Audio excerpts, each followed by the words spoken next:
प्यारे भाइयों बहनों नमस्कार। मैं अविनाश राज महेंद्र दादा टेक्निकल में आपका दिल से स्वागत करता हूं।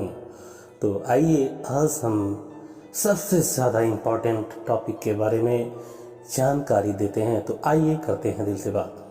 तो सबसे पहले मैं आपको बता दूं कि हिंदुस्तान, हमारे भारत, हमारे इंडिया का सबसे बड़ा एग्ज़ाम होता है यूपीएससी। उसके बाद पीसीएस, मतलब उसके पहले मतलब पब्लिक सिविल सर्विस, ठीक है।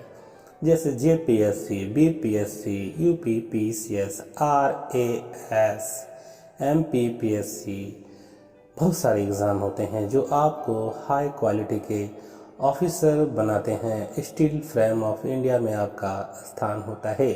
तो सबसे पहले हम ये सारे एग्ज़ाम होते हैं। उसके अलावा अगर आप पीसीएस की कम से कम तैयारी करते हैं तो आसमान से, वो कहावत है ना दोस्तों कि आसमान से गिरा खजूर के पेड़ पे अटका हड्डियाँ तो नहीं टूटी आपकी। जी हाँ, तो अगर आप पीसीएस की तैयारी करते हैं, हाँ, आपको माइंड मेंटेन करना पड़ेगा कि अगर हमें क्लर्क भी बनना पड़े या ग्रुप डी में भी जाना पड़े तो पापी पेट के लिए सवाल है, जिंदा रहने के लिए करना तो पड़ता है। तो आइए सबसे पहले अनबॉक्सिंग करते हैं। इधर से डायरेक्ट अनबॉक्सिंग तो दिखाता हूँ मैं आपको कि हमारे पास क्या है।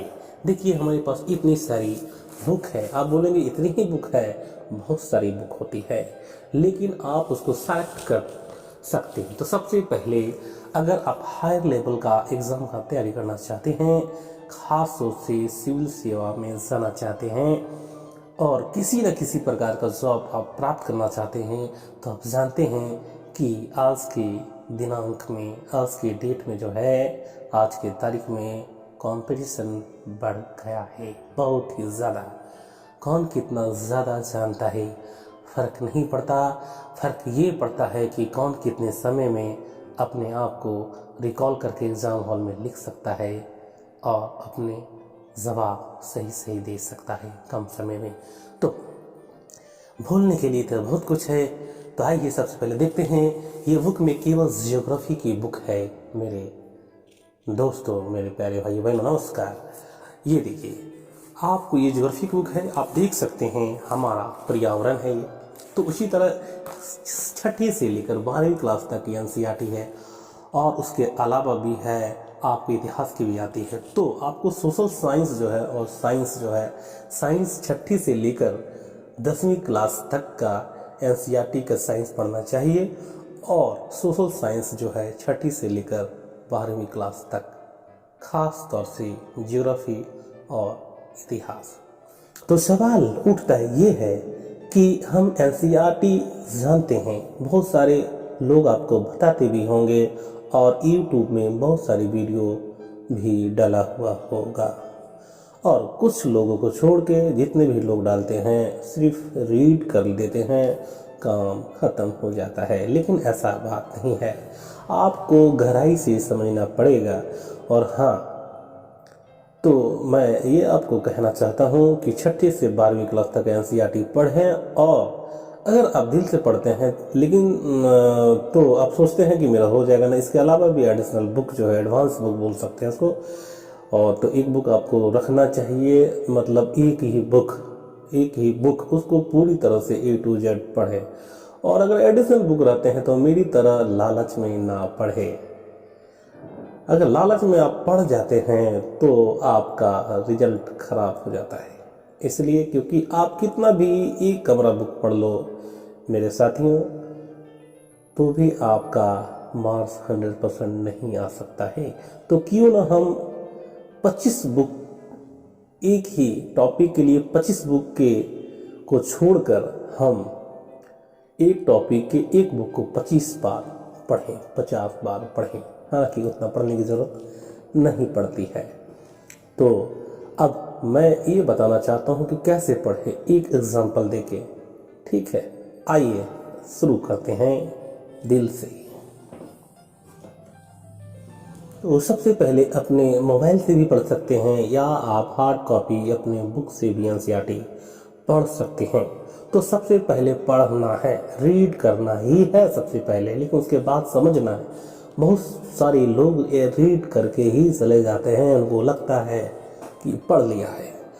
तो मैंने ऑलरेडी डाउनलोड कर रखा है एनसीईआरटी, और मैं व्हाट्सएप में अपने नंबर पे ही भेज देता हूँ। तो उससे क्या होता है कि आपको ढूंढने की ज़रूरत नहीं पड़ती है। बहुत सारे गाने वीडियो रहते हैं ना। तो सबसे पहले हम व्हाट्सएप खोलते हैं और इसमें ये देखिए आप, Hindi classics geography PDF, Hindi की जगह इंग्लिश में होता है, मतलब इसकी भाषा जो है हिंदी है। और इसको खोलने के बाद जो है हम पढ़कर आपको सुनाते हैं। हाँ, अपनी आवाज़ में ही आप पढ़ें या सुने, रिकॉर्ड करके भी सुन सकते हैं आप। छठी क्लास की ज्योग्राफी का जो नाम है किताब का, बुक का, पृथ्वी हमारा आवास, ठीक है। इसका पृथ्वी हमारा आवास का सोशल साइंस है, ये ज्योग्राफी में आता है। तो इसको जो है आप सबसे पहले, हमारा वीडियो थोड़ा सा लेट काम करता है।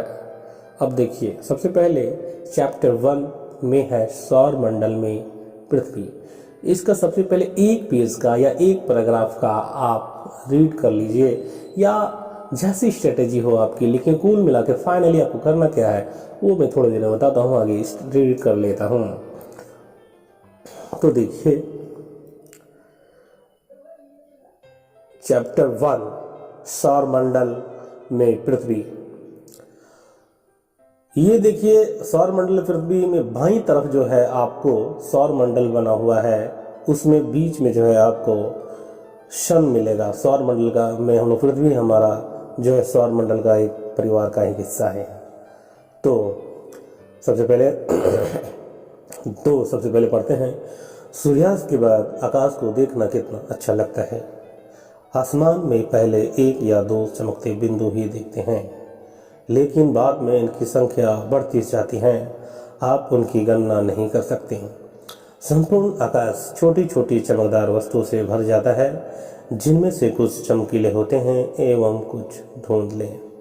ऐसा प्रतीत होता है मानो आकाश में हीरे जड़े हों। इनमें से कुछ टिमटिमाटे प्रतीत होते हैं, लेकिन अगर आप उनको ध्यान से देखेंगे तो आप पाएंगे कि इनमें से कुछ की टिमटिमाहट अन्य से अलग है। ये बिना किसी टिमटिमाहट के चंद्रमा के समान चमकते हैं। एक पैराग्राफ ये हो गया, इसको बंद कर दो। तो मेरे प्यारे भाइयों बहनों, अभी मैंने रीड किया केवल, उसके बाद ये देखिए मैंने क्या किया कि जैसा कि हम जानते हैं कि रात में सोते हैं, रात के समय जो है हमारा आसमान में है तारे चमकते हैं, तो तारों को देखिए चमक कैसे रहा है, और भी चंद्रमा को देखिए वो भी चमक रहा है। अब उसको सोचिए, इमेजिन कीजिए, तार चमक रहा है, तारा।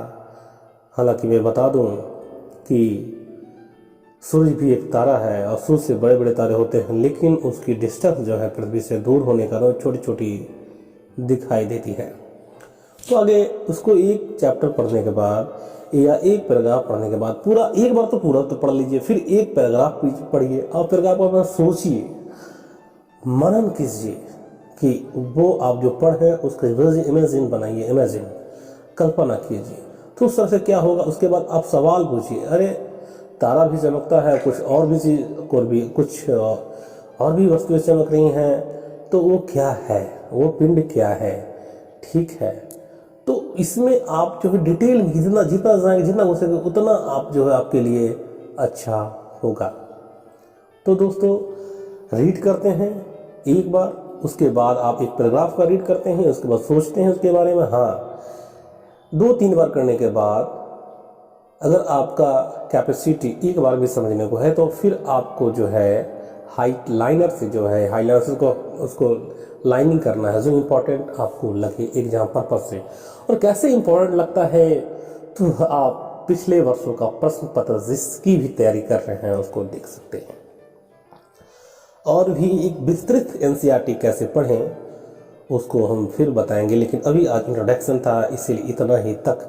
लेकिन एनसीईआरटी पढ़ना ना भूलें। अगर आप कभी कुछ भी गलती करते हैं और एनसीईआरटी पढ़ लेते हैं और भी सारी बुक पढ़ लेते हैं, तो आपका किसी न किसी जॉब में सेटल होगा।